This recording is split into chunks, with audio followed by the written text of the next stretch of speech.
is this has been preserving, it's preserved within him for quite a while. But there's something about that past scene. It collects a lot of these things together. Each part seems to be coordinated with the other. There's some state of mind that runs through it all, a kind of certain sympathy, a certain sympathetic sense, sympathy in that higher sense. A pathos that runs through the whole thing. And that's all connected together, and behind is that sense of humiliation and rejection. Now, in terms of philosophy, Platonic philosophy, what's interesting is that these are the key terms. These are the key terms that describe fate. It's when things are blocked, determined, fixed. That state is preserved over time. The parts that are involved in that fate are collected into a unity. They continue over time. Each part seems to be coordinated with each other, and there's a certain state of mind that runs through it all. That is to say, there's a connection. That is fate on the level of soul or mind.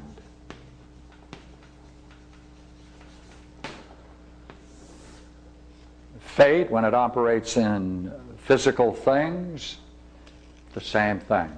Everything is determined, fixed by laws of nature that preserves itself going through nature.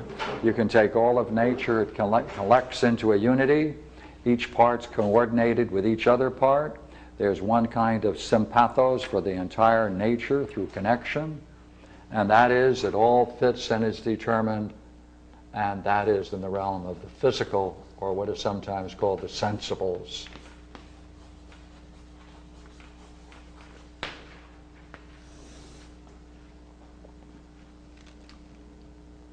Now, I'd like to pause for a moment, and I'd like to use some reflections that were made. I'd like to talk for a moment then about the point that we explored about now, Peter's a person who has not approached things philosophical until the last 5 years or so. Maybe longer. No, not too much longer. He reports before that as far as he was concerned, the universe in which he lived takes on the following really interesting forms. There's no intelligibility in it. There's no intelligibility. There's no higher realm. And as far as he's concerned, therefore, he, is not in any way connected with anything. There's a ceiling over human existence. You can't get through it. There's no connection anywhere because there's nothing to be connected with. We are blocked in our own mediocrity. If there is anything higher, he claims, we are ignorant of it. For we have no connection at all with what is intelligible. This was his views. And he wrote a story which I read which expresses this entire drama.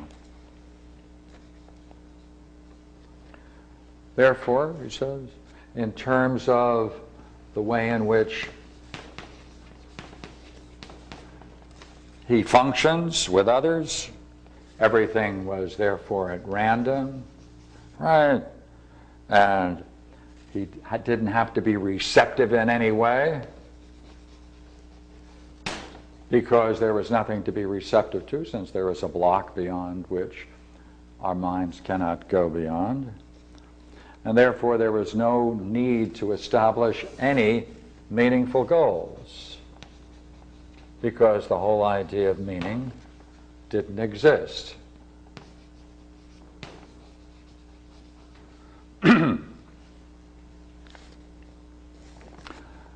As a consequence, as a consequence then, among those that he knew and related with, there was no real necessity to communicate on a higher level since there was no basis for it. Therefore, no meaningful communication, no discussion of anything significant among them. And as he said, I have a good quote, football and TV and cigars is what you give and do with friends. Okay, therefore, there was no possible way then he could integrate, no integration of his own experience on a higher level. There wasn't any higher level, no integration. Nor could he in any sense dispose of anything towards any good, since he didn't see that there was any good for him to dispose it towards. Right? While he could strive for some goal, whether or not it was a meaningful goal, he wouldn't even know. Now, so this leaves him, therefore, in respect to this world, lack of any meaning, nothing intelligible, sense of no purpose, incomplete, no purpose, incomplete, fundamentally incomplete, and selfish, which he didn't like,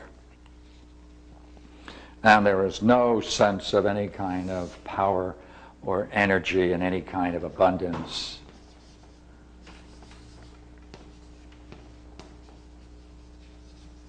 Just living through, as he had a great line, I lived my life through the weekly TV schedule. As the schedules come and go, so my life departs. A great line.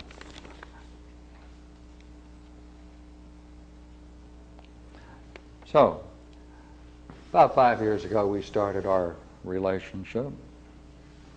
And I meet him over coffee every once in a while, and we explore. And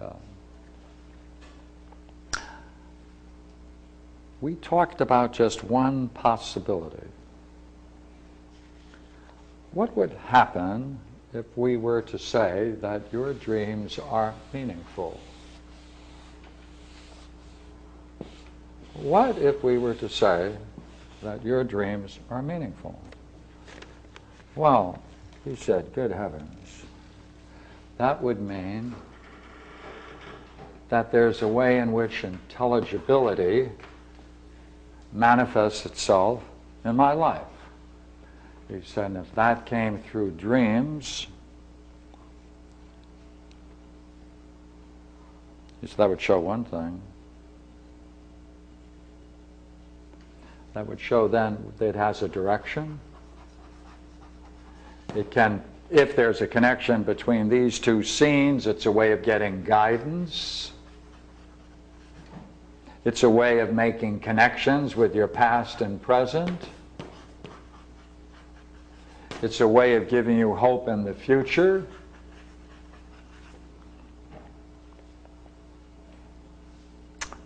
And if that's the case, he came up with a very nice statement. He said, that kind of intelligence, if it were on your side, could be functioning as a guard. Guard could benefit you.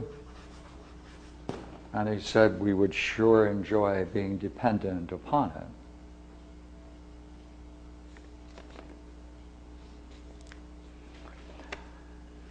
Now, he said he's living with his wife and family, and he raised this question.